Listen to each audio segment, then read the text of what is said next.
আমাদের আজকের আয়োজন মানিক বন্দ্যোপাধ্যায়ের অতসী মামি। যে শোনে সেই বলে, হ্যাঁ শোনবার মতো বটে। বিশেষ করে আমার মেজ মামা, তার মুখে কোনো কিছুর এমন উচ্ছ্বসিত প্রশংসা খুব কম শুনেছি। শুনে শুনে ভারী কৌতূহল হলো, কি এমন বাঁশি বাজায় লোকটা যে সবাই এমনভাবে প্রশংসা করে। একদিন শুনতে গেলাম, মামার কাছ থেকে একটা পরিচয়পত্র সঙ্গে নিলাম। আমি থাকি বালিগঞ্জে, আর যার বাঁশি বাজার উস্তাদির কথা বললাম তিনি থাকেন ভবানীপুর অঞ্চলে। মামার কাছে নাম শুনেছিলাম যতীন, উপাধিটা শোনা হয়নি। আজ পরিচয়পত্রের উপরে পুরো নাম দেখলাম, যতীন্দ্রনাথ রায়। বাড়িটা খুঁজে বার করে আমার তো চক্ষু স্থির। মামার কাছে যতীনবাবুর এবং তার বাঁশি বাজানোর যেরকম উচ্ছ্বসিত প্রশংসা শুনেছিলাম, তাতে মনে হয়েছিল লোকটা নিশ্চয়ই একজন কেষ্টবিষ্ট গোছের কেউ হবেন। আর কেষ্টবিষ্ট গোছের একজন লোক যে বৈকুণ্ঠ বা মথুরার রাজপ্রাসাদ না হোক, অন্তত বেশ বড় আর ভদ্র চেহারা একটা বাড়িতে বাস করেন, এও তো শতসিদ্ধ কথা। কিন্তু বাড়িটা যে গলিতে, সেটার কথা না হয় ছেড়েই দিলাম। এ যে ইট পার করা তিনকালের বুড়োর মতো নড়বড়ে একটা ইটের খাঁচা। সামনেটার চেহারাটাই যদি এরকম হয়, ভেতরটা না জানি কীরকম হবে। উইয়ে ধরা দরজার কড়া নাড়লাম। একটু পরেই দরজা খুলে যে লোকটি সামনে এসে দাঁড়ালেন, তাকে দেখে মনে হলো ছাই গাদা নাড়তেই যেন একটা টকটকে আগুন বার হয়ে পড়ল। খুব রোগা, গায়ের রঙও অনেকটা ফ্যাকাশে হয়ে গেছে। তবু একদিন চেহারাখানা কীরকম ছিল অনুমান করা শক্ত নয়। এখনও যা আছে অপূর্ব। বয়স 30-এর ওঠায়, কি কিছু কম। মলিন হয়ে আসা গায়ের রং অপূর্ব, শরীরের গড়ন অপূর্ব, মুখের চেহারা অপূর্ব, আর সব মিলিয়ে যে রূপ তা অপূর্ব। সবচেয়ে অপূর্ব চোখ দুটি, চোখে চোখে চাইলে যেন নেশা লেগে যায়। পুরুষেরও তাহলে সৌন্দর্য থাকে। ইট পার করা নোনা ধরা দেয়াল আর উইয়ে ধরা দরজা, তার মাঝখানে লোকটিকে দেখে আমার মনে হলো ভারী সুন্দর একটা ছবিকে কে যেন অতি বিশ্রী একটা ফ্রেমে বাঁধিয়েছে। বললেন, আমি ছাড়া তো বাড়িতে কেউ নেই, সুতরাং আপনি আমাকেই চান। কিন্তু কি চান? আমার মুগ্ধ চিত্তে কে যেন একটা ঘা দিল। কি বিশ্রী গলার স্বর, কর্কশ। কথাগুলি মোলায়েম, কিন্তু লোকটির গলার স্বর শুনে মনে হলো যেন আমায় গালাগালি দিচ্ছেন। ভাবলাম, নির্দোষ সৃষ্টি বিধাতার কুষ্টিতে লেখে না। এমন চেহারাই ওই গলা। সৃষ্টিকর্তা যত বড় কারিগর হন, কোথায় কি মানায় সে জ্ঞানটা তার একদম নেই। বললাম, আপনার নাম তো যতীন্দ্রনাথ রায়, আমি হরেনবাবুর ভাগ্নে। পরিচয়পত্রখানা বাড়িয়ে দিলাম। এক নিঃশ্বাসে পড়ে বললেন, ইস, আবার পরিচয়পত্র কেন হে? হরেন যদি তোমার মামা, আমিও তোমার মামা। হরেন যে আমায় দাদা বলে ডাকে। এসো এসো, ভেতরে এসো। আমি ভেতরে ঢুকতে তিনি দরজা বন্ধ করলেন।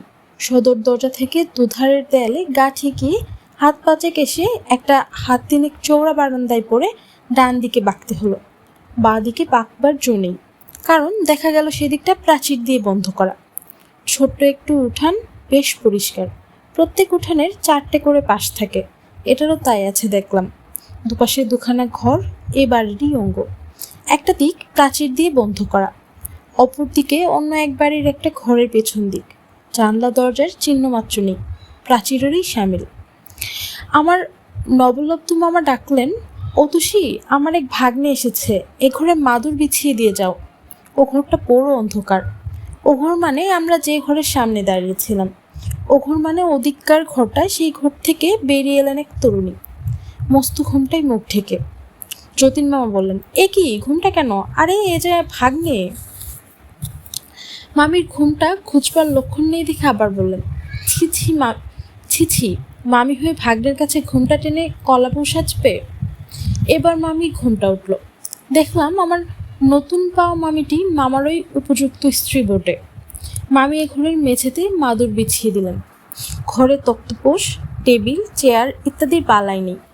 একপাশে একটা রংচটা ট্রাঙ্ক আর একটা কাঠের বাক্স। দেয়ালে এক কোণ থেকে আরেক কোণ পর্যন্ত দড়ি টাঙানো, তাতেই একটি মাত্র ধুতি ঝুলছে।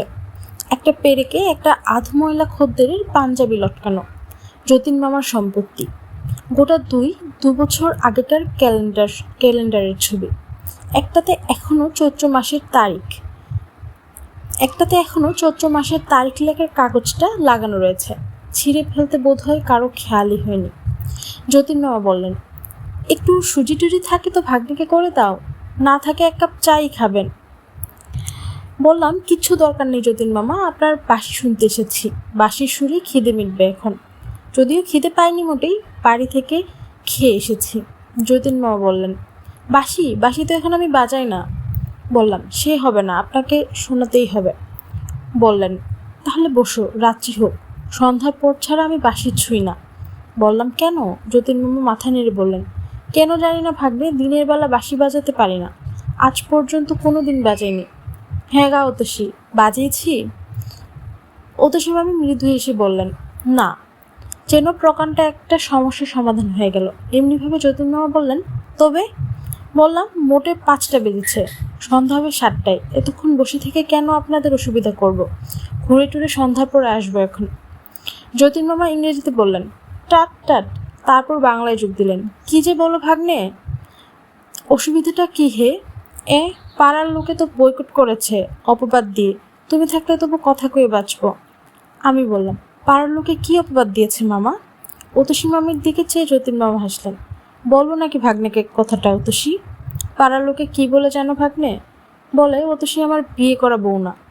চোখের পলকে হাসি মুছে রাগে যতীন মামা গড়গড় করতে লাগলেন, লক্ষ্মী ছাড়া বজ্জাত লোক পাড়ার ভাগ্নে, রীতিমতো দলিল আছে বিয়ের, কেউ কি তা দেখতে চাইবে? যত সব। ত্রস্তভাবে অতসী মামা বললেন, কি যা তা বলছো? যতীন মামা বললেন, ঠিক ঠিক, ভাগ্নে নতুন লোক, তাকে এসব বলা ঠিক হচ্ছে না বটে। ভারী রাগ হয় কি না? বলে হাসলেন। হঠাৎ বললেন, তোমরা যে কেউ কারোর সঙ্গে কথা বলছো না গো? মামি মৃদু হেসে বললেন, কি কথা বলবো? যতীন মামা বললেন, এই নাও, কি কথা বলবে তাও কি আমায় বলে দিতে হবে নাকি? যা হোক, কিছু বলে শুরু করো, গড় গড় করার কথা আপনি এসে যাবে। মামি বললেন, তোমার নামটি কি ভাগ্নে? যতীন মামা সশব্দে হেসে উঠলেন, হাসি থামিয়ে বললেন, এইবার ভাগ্নে পাল্টা প্রশ্ন করো, আজ কি রাঁধবে মামি? বেশ, হাসা আলাপ জমে যাবে। তোমার আরম্ভটি কিন্তু বেশ অতসী। মামির মুখ লাল হয়ে উঠল। আমি বললাম, অমন বিশ্রী প্রশ্ন আমি কখনো করব না মামি, আপনি নিশ্চিন্ত থাকুন, আমার নাম সুরেশ। যতীন মামা বললেন, সুরেশ কিনা সুরের রাজা, তাই সুর শুনতে এত আগ্রহ নয় ভাগ্নে? হঠাৎ উঠে দাঁড়িয়ে বললেন, ইস, ভুবনবাবু যে টাকা দুটো ফেরত দেবে বলেছিল, আজ নিয়ে আসি, 2 দিন বাজার হয়নি। বসো ভাগ্নে, মামির সঙ্গে গল্প করো, 10 মিনিটের ভেতর আসছি। ঘরের বাইরে গিয়ে বললেন, দৌড়টা দিয়ে যাও অতসী, ভাগ্নের ছেলে মানুষ, কেউ তোমার লোভে ঘরে ঢুকলে ঠেকাতে পারবে না।